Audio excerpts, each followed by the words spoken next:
Meus irmãos, boa noite, que a paz do Mestre Jesus esteja nos nossos corações. Nós vamos começar hoje a lição de número 56 do livro Espírito e Vida. A lição de hoje, gente, é uma lição muito bonita e uma lição também que faz a gente pensar um pouco sobre certos comportamentos da nossa parte. Joana intitulou essa lição de otimismo, mas ela vai falar de pessimismo. Que bonitinho isso. E eu acho que ela fala de pessimismo para a gente entender o otimismo. É verdade. É como a gente só dá valor para a luz quando a gente está na escuridão, não é isso? É mais ou menos isso. Então ela vai trazer para a gente aqui a reflexão de pessimismo.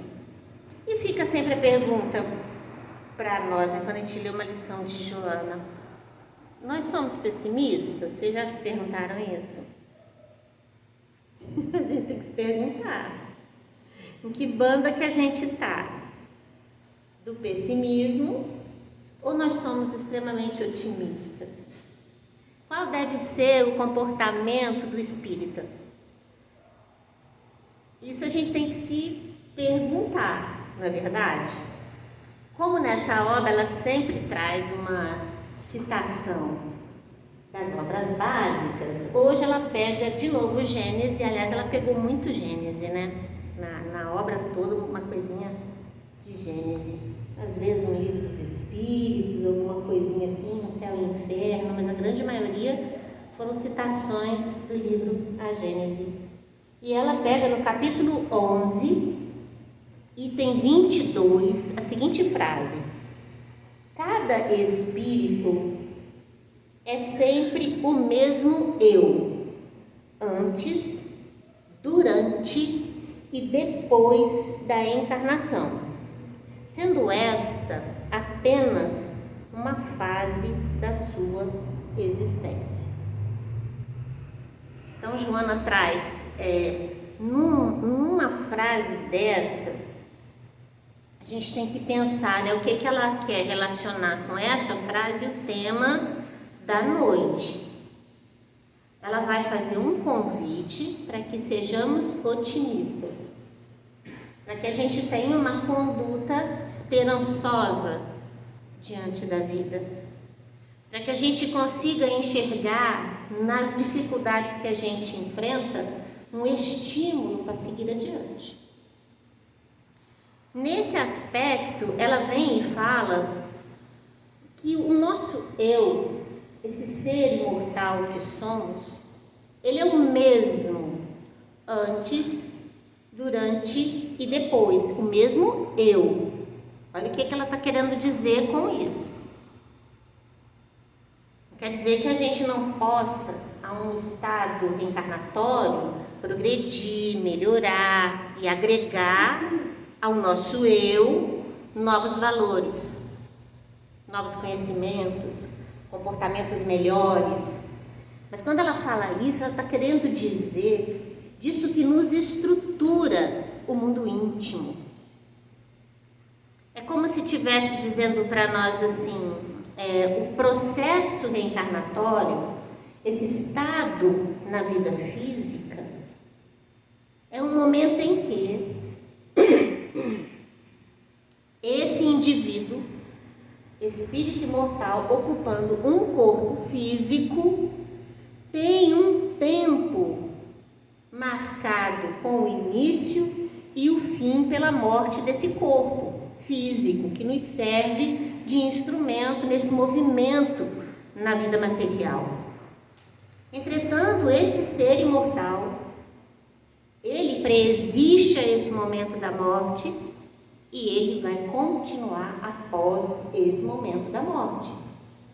E esse estado transitório da vida física é o grande laboratório que nós precisamos vivenciar tantas vezes quanto a gente necessitar, para que a gente possa substituir aquilo que dentro de nós ainda não está construído completamente, para que a gente possa substituir sentimentos marcados por ressentimentos, por tristeza, por abatimento, por raiva, ódio, indiferença, essas coisas que caracterizam as feridas não tratadas da alma, que precisam ser vividas, sentidas e elaboradas num novo contexto. Então, o processo reencarnatório, ele serve para nós como esse laboratório de aprendizado. Só que esse mesmo espírito que vem é o que vai. A gente não se torna puro porque desencarnamos. O processo de construção, ele leva tempo na nossa história de vida imortal. A gente vai construindo isso, olha, aos pouquinhos. Então ela traz isso e puxa nesse grande trabalho nosso de transformação, de mudança de comportamento, ela traz à tona o otimismo. E talvez, meus irmãos, isso seja muito necessário para nós nos dias de hoje. Talvez não fosse tão importante discutir otimismo como agora. Porque ela vai falar do pessimismo. Vamos pensar no pessimista.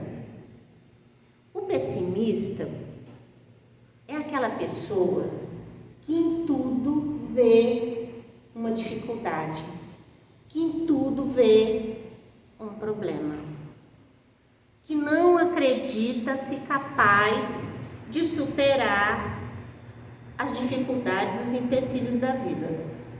Mesmo que alguém lhe apresente uma saída para um grande problema, para um grande obstáculo, ainda assim, ele vai encontrar forças de ver ali uma dificuldade, um ponto ruim, um negócio que pode acontecer e dificultar todo aquele resultado positivo que poderia vir daquela ação empreendida. Haja vista que numa sociedade como a nossa, a maioria, ou a grande maioria, ou grande parte de nós se vê um pouco desanimado para a vida. Se vê um pouco desalentado.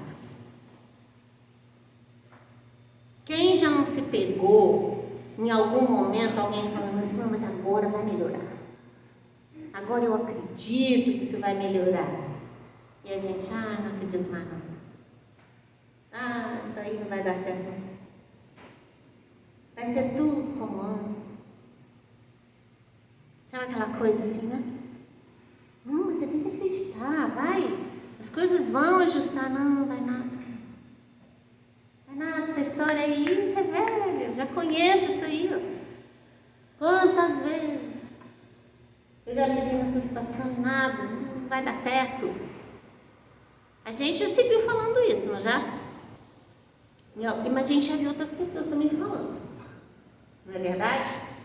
E hoje isso é uma característica nossa. Porque parece que a gente não enxerga a luz no fim do túnel. Quando a gente acha que o negócio vai engrenar, aí vem aquela banho de água fria. Você fala, meu Deus, né? Quando você pensa que o cenário vai modificar, vem de novo aquela situação triste, né? Que a gente acaba se deparando. Diante de tais incidências, o indivíduo às vezes acaba por se permitir uma conduta pessimista. Acontece que esse estado de coisas, da gente às vezes estar diante de um fato e falar assim, nossa, mas eu já desisto. Eu já fiz, já tentei, o negócio não anda, não. Agora eu vou deixar pra lá. Tanto faz, se vier vem, se não vier não vem, se chover tá bom, se fizer sol também, se cair granizo tá tudo tranquilo, se estragar o carro tá tudo em paz. Sabe essas coisas? Essa sensação. Joana de Ângeles nos adverte em outras obras, em outras lições, não nessa especificamente. Joana nos adverte que isso é um estado psíquico perigoso, oriundo da nossa insatisfação com a vida, oriundo de um estado de rebeldia psicológica, que nos faz estar diante da vida como criança mimada, que não quer enfrentar aquilo que precisa ser vivido, aquilo que precisa ser enfrentado. Estar desgastado por inúmeros esforços que julgamos termos feito para resolver essa ou aquela situação e ainda assim a situação não está resolvida, esse cansaço, esse desânimo é oriundo dessa rebeldia.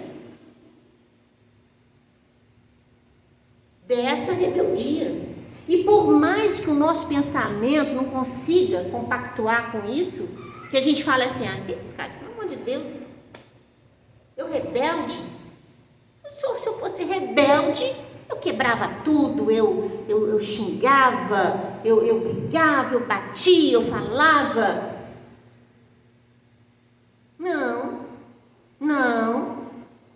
Não necessariamente.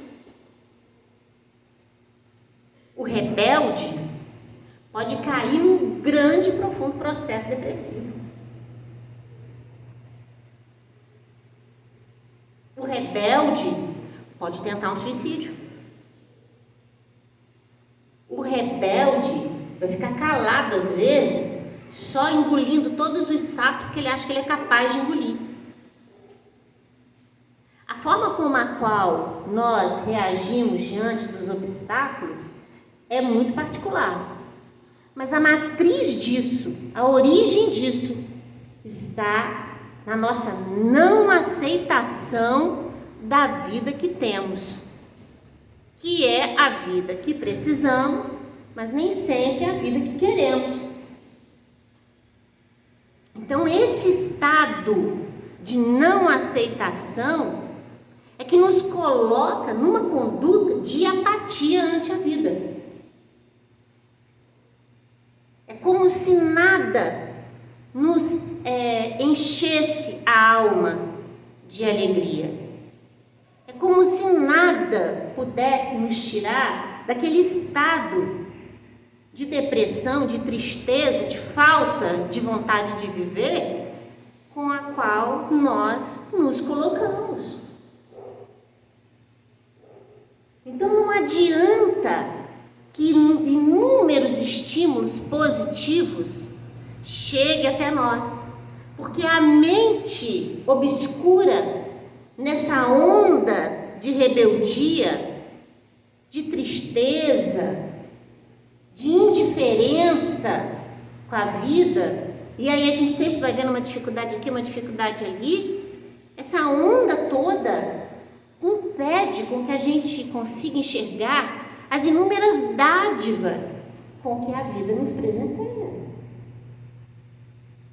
Então a gente não reconhece o valor da vida, porque todo dia a gente deita e a gente ainda está acordando. Quantos tiveram seus corpos enterrados hoje? Quantos enterraram seus entes queridos hoje? Quantas mães perderam seus filhos hoje? Quantas crianças ficaram sem seus pais hoje? Quantos se envolveram em acidentes? Quantos tiveram uma violência doméstica? Quantos? Quantos não tiveram hoje nenhuma refeição? A gente não consegue enxergar as dádivas da vida que se abre para nós a cada dia.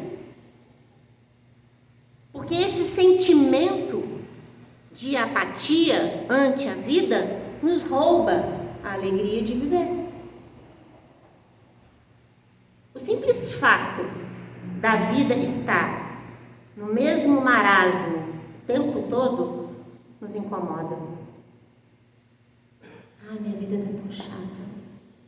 Não acontece nada de novo, é tudo a mesma coisa. Eu acordo, eu faço isso, eu faço aquilo. Estou cansada de ver televisão. Ai, não quero mais nada. Ah, mas vamos ali, vamos conversar com a amiga. Não quero conversar com ninguém, não. Ai, deixa eu quieto aqui. Melhor ficar quieto aqui.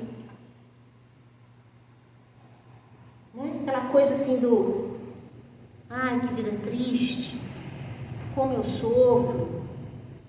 Nada tá bom. Isso é um estado psicológico, espiritual, da alma enferma. Isso é doença. Isso é doença. E nenhum de nós está livre de entrar nessa onda. Nenhum de nós, porque o nosso pensamento, ele é a fonte geradora dessas energias à nossa volta.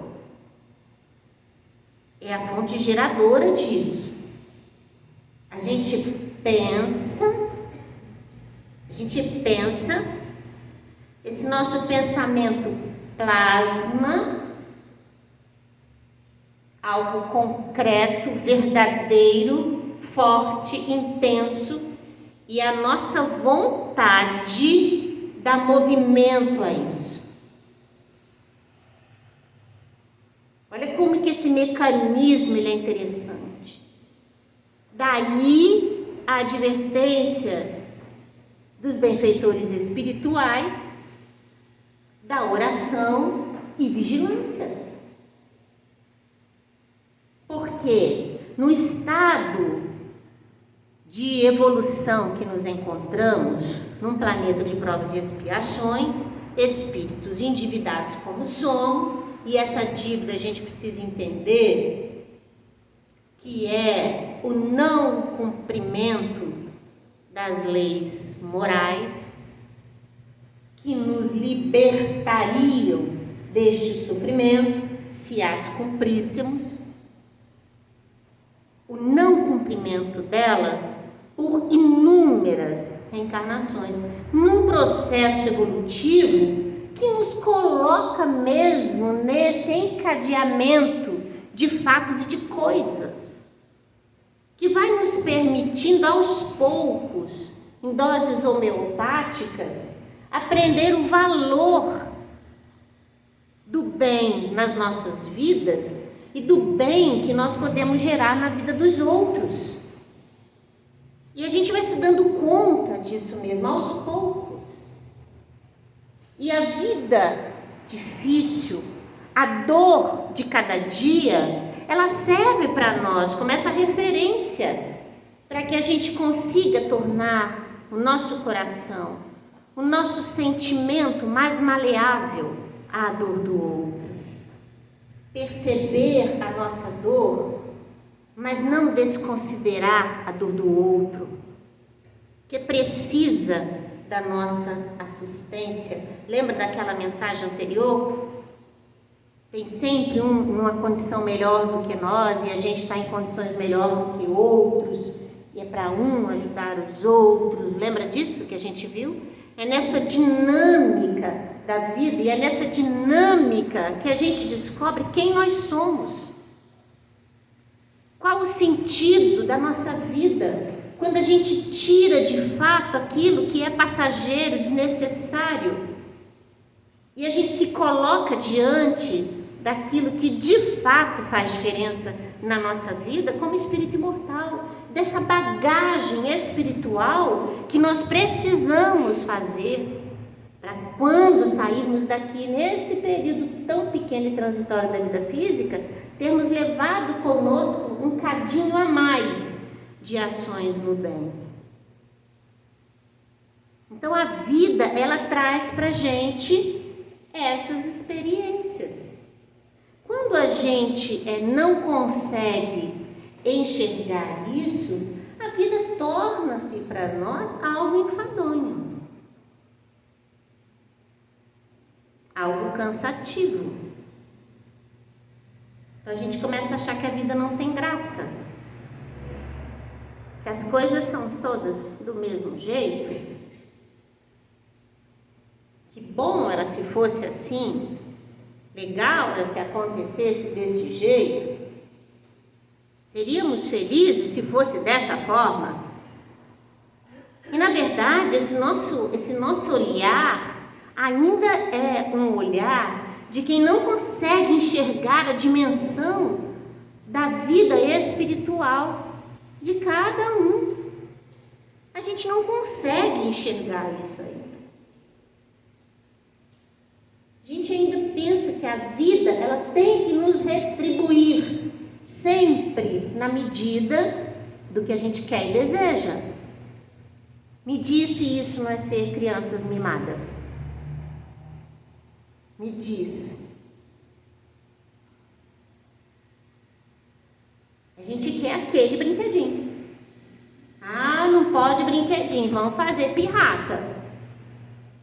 Só que como a gente vive diante da vida, a gente não vai bater perninha igual criança. Então, diante daquilo que a gente deseja muito, não consegue alcançar, a gente às vezes se fecha para o mundo. Não se abre para perceber a vida com tudo que ela tem, com tudo que ela nos traz. Agradecer essas dádivas do dia que começa, de um dia de trabalho cansativo e que seja todo dia, vamos lá, não é? De poder botar a nossa cabeça no travesseiro e dormir, de quando está doente ter o dinheirinho lá para comprar o remédio. A gente não pensa nessas coisas, a gente não se dá conta disso. Mas tem muita gente que não tem nem isso.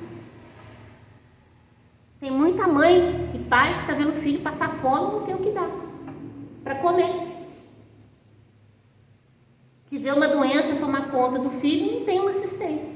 Nem pelo poder público, nem por ninguém. E todos nós estamos inseridos nessa lei de evolução. Todos nós. Num processo de final de transição planetária, aonde os espíritos desejam reencarnar, porque entendem, já sabem, amadurecem que a vida física é um laboratório necessário para esse processo. E nós, privilegiados, que aqui estamos ainda, não aproveitamos todas as possibilidades que a vida nos traz. Então, Joana traz essa lição, que ela quer falar de otimismo, ela vem falando sobre esse sentimento doentio, pessimista, nosso, diante da vida. Diante da vida.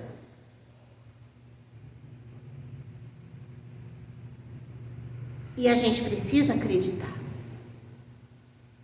A gente precisa acreditar que a vida tem valor para nós, que nós temos valor na vida, que nós somos importantes na vida de muitas pessoas e que tem muitas pessoas que são importantes na nossa vida.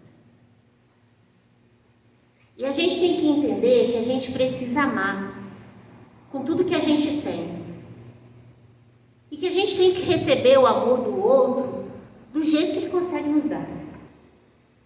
Porque nem sempre o outro vai nos dar o amor do jeito que a gente quer. Mas isso não quer dizer que ele não está dando o melhor que ele pode. A gente precisa entender que se a vida não está sendo para a gente do jeito que a gente quer que seja, talvez estejamos querendo errado. Talvez não estamos sabendo o que querer. Mas é preciso entender que se a vida se apresenta do jeito que é e não está em nossas mãos mudar, tem um sentido nisso tudo, um sentido divino, que coloca nas condições que a gente precisa para vivermos o que precisa ser vivido, mas que que jamais nos desampara. Porque a gente nunca está sozinho. Quem no momento de angústia, numa noite de choro, numa hora de solidão, numa fraqueza interior, que elevou o pensamento a Jesus e não sentiu a presença dos benfeitores espirituais? Se oramos com o coração, recebemos, com certeza recebemos, porque eles estão a nos ajudar a secar as lágrimas. Eles estão a nos amparar a todo instante, porque eles entendem da nossa fragilidade. E trabalhadores fiéis da seara de Jesus estão a nos ajudar. Então a mensagem cristã é sempre uma mensagem de esperança. A gente nunca deve dizer para ninguém que ela não deva sonhar. A gente nunca deve dizer para ninguém que ela não deva ter esperança, que ela não deva acreditar que o filho vai mudar, que o marido vai mudar, que a esposa vai mudar, que os problemas financeiros vão se resolver, que a gente vai saber lidar melhor com os nossos desafetos. A gente nunca deve dizer, nem para ninguém, nem para nós. Pergunta para mães e pais aí, quantas chances a gente dá para um filho? Fala sério, gente, quantas? Mas se precisar mais uma, a gente vai dar. E se precisar outra, a gente vai dar. E a gente vai dizer, não, agora eu acho que vai. Não, agora eu acredito que vai melhorar. Ah, mas que coisa linda isso. Isso é ser utópico? Isso é ser infantil? Não. Isso é acreditar de que as pessoas podem e têm a chance de melhorar. Isso é acreditar de que a gente ao lado daquela pessoa, com todo o amor que nos envolve naquela encarnação, há de fazer com que as mudanças oriundas desse afeto possam surtir o efeito. Se não nessa vida, numa outra. Afinal de contas, nós somos espíritos imortais. Querer as coisas para ontem ou para amanhã é simplesmente ser ansioso além da conta. É preciso dar tempo ao tempo. Nenhuma fruta vai cair do pé antes da hora. Nenhuma planta vai florescer no momento que não tem que florescer. Mas na hora certa, no momento exato, naquela hora crucial, eis que a alma desabrocha para o verdadeiro sentido da vida, para sentir a vida em sua plenitude, para entender que tem coisas que a gente vai ter que dar importância nessa vida, mas tem outras que não vale a pena, porque são passageiras, porque não nos agregam valor, porque não nos ajudam em nada. Mas aquilo que está de alma para alma, aquilo que nasce na conduta cristã, no bem que a gente possa fazer, isso a gente jamais deve abrir mão. O espírita, ele precisa ser otimista. Interessante a gente falar assim, precisa, né? Parece que é uma coisa impositiva.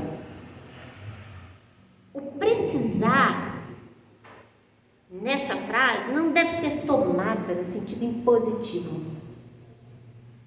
mas no sentido de que, para o nosso próprio bem, é melhor que sejamos otimistas.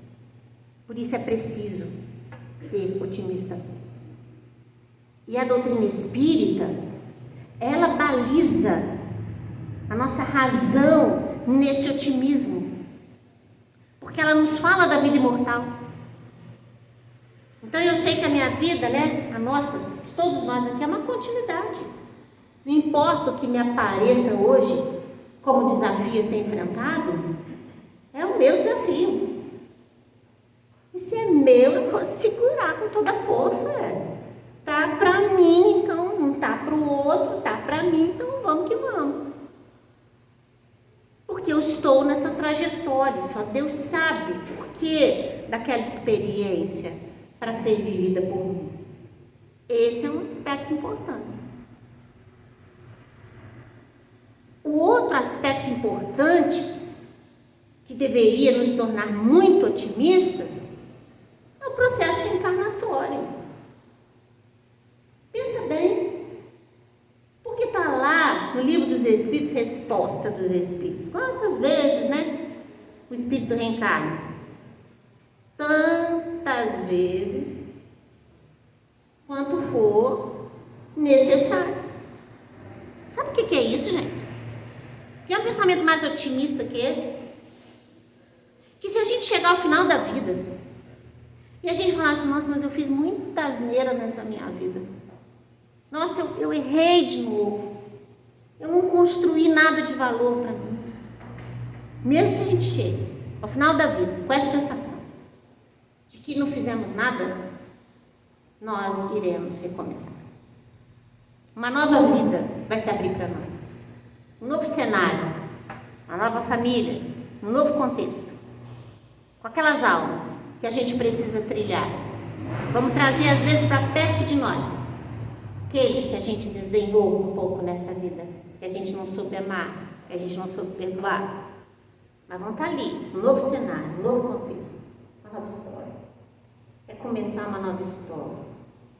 É como um autor que pega e terminou uma obra literária e fala assim, agora eu vou pegar esse tema e vou escrever uma nova história, um novo romance, um novo livro, uma nova página, uma outra gramatura. É isso. Isso é extremamente valor de otimismo para nós. A ideia de que a dor não vai durar para sempre, que existe uma destinação de evolução nos aguardando, um nível de liberdade e de luz a qual todos nós temos condição de atingir. Por isso e por outras tantas coisas, a gente pode e deve ser otimista. E aí, a gente tem que se perguntar, mas Kátia, esse negócio é complicado. Ai, porque tem hora que não dá vontade mesmo, não. Tem hora que dá vontade de não falar com ninguém. Tem hora que dá vontade de fechar a cabeça no travesseiro. Dá, né? Dá. Vamos fazer isso um dia só. Um dia de muita crise. Vamos ficar quietinho, vamos ficar dentro de casa. Um dia só. No dia seguinte vamos sair de novo. Vamos passear com o cachorro. Vamos lá conversar na quitanda. Vamos fazer faxina na casa. Vamos para o serviço mais alegrinho. Tentando outras coisas. Se for dia de casa espírita, vem para casa espírita. Assiste uma palestra. Pega uma palestra do Haroldo, aquelas belíssimas. Pega uma do Klinger. Vamos assistindo. Então, pega uma do Elahá, vamos ver. Pega de volta. Vamos ver. Né? Vamos buscar essas coisas. Vamos visitar um filho. Vamos fazer uma receita nova. Parece bobeira, mas não é. É sair desse estado psíquico que a gente se instala. Porque a gente se instala. Lembra que eu falei? Pensamento criado, plasma energia. Vontade, o que que faz? Dá movimento. Então a gente precisa trabalhar com isso. A ideia vem. Ai, quero falar com ninguém, não quero conversar com ninguém. Todo mundo tem esse lado azedo, né? Esse dia limão, tudo bem. Mas a gente tem que lutar contra isso. Lutar contra isso. Então precisa sair desse estado de coisa. romper, quebrar isso. A gente tem que quebrar com coisas que nos faz bem. Então busca aquilo que a gente gosta de fazer e tenta quebrar isso. É importante. A gente vai se conhecendo, a gente vai se percebendo, né? Como que a gente é capaz de mudar esse cenário. E nisso que essa coisa do pensamento que plasma e a vontade que dá movimento, quando a vontade for de romper com isso também dá movimento. Pensamento passa a reconstruir, a buscar novas alternativas para lidar com aquela tristeza que vem, com aquela apatia que vem, porque a gente precisa se encher de alegria, porque a vida está aí, esperando da gente boa vontade. Entende, gente? Isso é isso. A gente não precisa fazer coisas que a gente não consegue fazer, dar movimento à vida, confeccionar um sapatinho, né? O chá de bebê está chegando, as meninas estavam ali entregando as coisas do chá de bebê, né? Tem tanta coisa que a gente pode fazer, ajudar as pessoas. Quanto mais útil a gente for para os outros, mais feliz a gente fica. A alegria de servir é a alegria que volta para o nosso coração. Então, se a vida está triste, se a gente não está tendo alegria para viver, busca servir. Busca servir. Ai, Cátia, mas eu não tenho tempo. Eu fico o dia inteiro na minha casa. Como que eu vou servir? Serve os seus. Serve os seus, ué. Quem não gosta de chegar em casa e ter lá uma comida feita pela pessoa com carinho? Aí eu fiz isso aqui para você, que eu sei que você gosta. Você vai no local de trabalho, você tem um outro colega, né? Ah, vou comprar uma maçã para eu comer. Ah, deixa eu comprar uma maçã para minha amiga também. Eu coloco a maçãzinha lá, né? Que o seu dia seja feliz. A gente consegue fazer um bem para as pessoas à nossa volta. Quem é o próximo, mais próximo de nós? São os nossos. A vida nos pede prática do bem. É fazer o bem aonde a gente tem como fazer. Que Jesus possa, então, meus irmãos, nos abençoar, que nós tenhamos uma semana de muita luz, de muita alegria, de muita esperança, né? Vamos ser esperançosos, vamos ser confiantes, dias melhores sempre virão. Muita paz para todos.